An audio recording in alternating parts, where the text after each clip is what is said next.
Okay, today's Memoirs, Exhibit 10, which is public information. The IPO's Catch-22 of Happy State Bank's book, Non-Negotiable, World Economic Treason Awards as internationally now legalized get-out-of-jail-free cards. The Catch-22 dilemma of Happy State Bank's book, Non-Negotiable, self-inflicted themselves with their very own beliefs. Happy State Bank, you should have in fact held yourself accountable, corrected your banking fraud, and paid in full retribution, fines, and funding still owed to the U.S. Treasury, SEC, and victims thereof. Instead, Happy State Bank chose to continue their Catch-22 of the bank/lawyer scam, caught red-handed as Happy State Bank's federal felon accomplices racketeering. Happy State Bank, again, had the choices to hold themselves accountable or dealing with their own beliefs in their afterlife. Happy State Bank's non-negotiable World Economic Treason Award of their biblical 30 pieces of silver went to Marcy Willis for disgracing all who served, fought, and or died defending the U.S. Constitution from its domestic enemies within and all economic traitors thereof.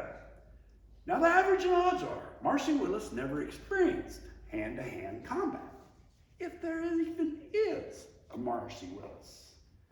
Marcy Willis's economics, mathematics, and international anarchy violations against the three commandments for maintaining world peace has sealed Marcy Willis's legacy for an eternity as thou shalt not steal, thou shalt not bear false witness, and thou shalt not covet thy neighbor's property.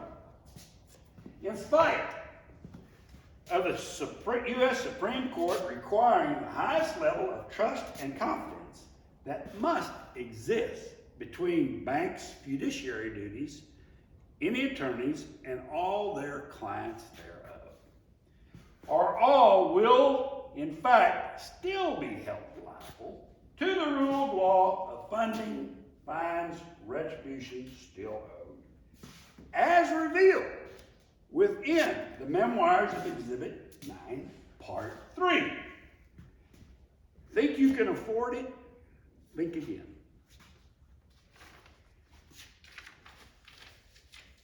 To get out of jail free cards, of which in fact you would be a fool not to use these international support cases to win international arbitrations, grand juries, no bids, appeals, pardons, and paroles, or amnesties granted by government executive branches when their budgets run out of the tax-paying commoners' funding, in part due to the government's judicial branches failing to prosecute and collect funding and fines and retribution still owed to the U.S. Treasury, still owed to the SEC, and still owed to all victims thereof, which in fact include, while accepting the full fiduciary, legal, and financial liabilities, whether written or spoken as deceptive forms, and or as given aid and comfort to the enemies thereof.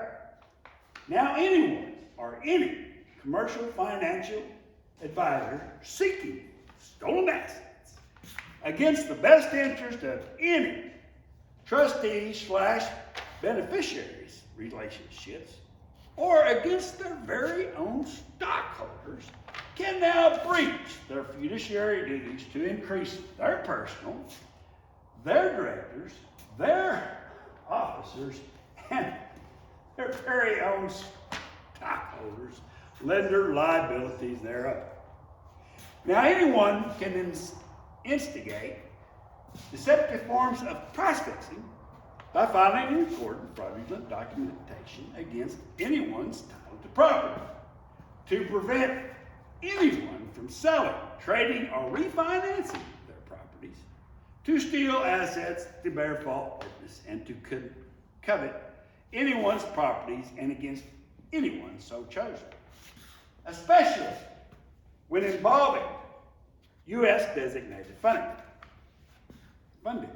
price fixing by anyone or by any financial advisor breaching their very own fiduciary duties, confidentiality, and trust, by failing to disclose their very own like-kind property purchases that would contradict their very own evaluations, contradict their very own financial advice, and or that would in fact increase any customer's property evaluations, especially within any bank that never disputed the customer's evaluations whatsoever. Price fixing by anyone or by any board of directors who violate their fiducial duty and refuse to excuse themselves from taking any actions when they are direct conflicts of interest with the beneficiary's best interest, and place their personal, unsustainable, short-term, ill-gotten gains above all others, especially of any director lawyer's personal, ill-gotten gains, in spite of refusing to uphold the Constitution, uphold the rule of law, uphold their fiduciary duties, and or honor their very own oaths of office and or professions as attorneys.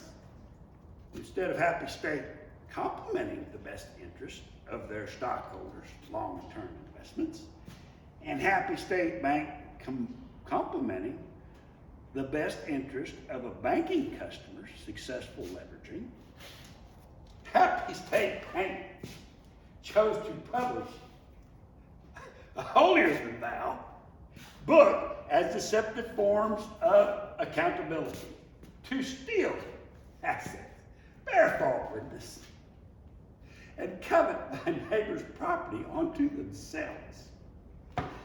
Happy State community critics get rid of their perceived infidels without the same deranged beliefs. Thank you very much. Mankind prefer compliments over holier-than-thou community critics any day of the week. Happy State Bank, you broke it, you bought it.